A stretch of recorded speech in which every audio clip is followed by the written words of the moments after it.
Okay, so when we first met, you also told me about this incredible trip that you were about to embark on later that year, and you recently went to Bhutan. Tell us everything about it. Take us back. Yes. Um, so Bhutan is a place that I would say a lot of people have maybe never heard of, including myself at some point. And it's a little tiny country stuck between China and India, like in the Himalayas. It's just this little sliver of a country.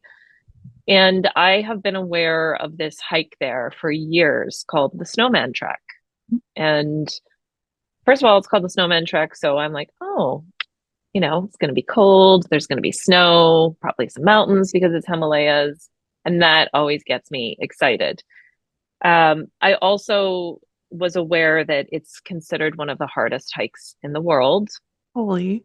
And the reason for that is more due to unpredictable weather. You're at high altitude, like higher than 4,500 meters for the majority of the hike. So you're dealing with a lot of uncertainty and a lot of challenging situations. And it's prolonged. You're outside for 22 days, Holy sometimes longer. moly. So I was aware that this thing existed, but I never thought in a million years I'd be able to go there and do it. And then this series of serendipity started to happen. And I love serendipity. Mhm. So I had this moment where I learned that Bhutan was celebrating its 50th year, inviting in tourists to its country because it's a Buddhist society that had been closed to the general public until 1974. And they Mm. didn't even have television until 1999. So it's very much like this kind of mysterious, like Shangri-La place.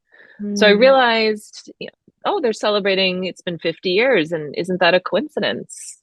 I am celebrating 50 years Yeah, this you year, are. which was last year. Yeah, I am.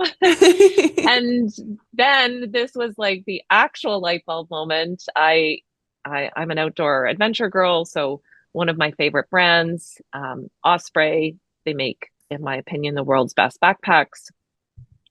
They were also coincidentally celebrating their 50th year of creation. Oh. So I was like, my brain started swirling, and then I thought,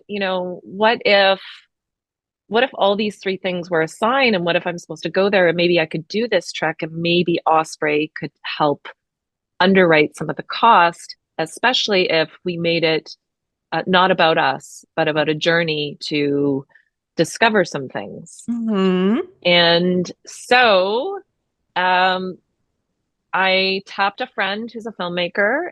She's half my age. Her name is Kendra Slagter, and she's doing really great work in the outdoor adventure film space. And I asked her if she'd be interested in going to Bhutan to do this crazy trek, which is super badass. And she also had never heard of Bhutan, and she started digging and she was like, I'm so in. Uh, And the punchline is that Bhutan has this thing where their whole governing philosophy is not on increasing gross domestic product. Like mhm. they're not a materialistic society. In fact, they focus on something called gross national happiness. I love it. And I know, and since like my whole jam has been, like money is not the be all end all, rather feeling aligned and authentic with what you're doing is more important. And, Mhm. I talk about being on this treadmill in this society that is like, it's just this crazy world that we live in where we're constantly like more, better, work harder, like total hustle culture. It's a cult, Yeah, I think. yeah. And so I got really curious about like, is this true? Is this gross national happiness of this country? Is it a thing? Like, are these people really happy? And do they conflate success with happiness the way we do over here? And I said to Kendra, do you want to go and find out? And we can do this trek at the same time, make a film about it, and maybe Osprey will help sponsor us. And they did. And they did. Yeah. Yes.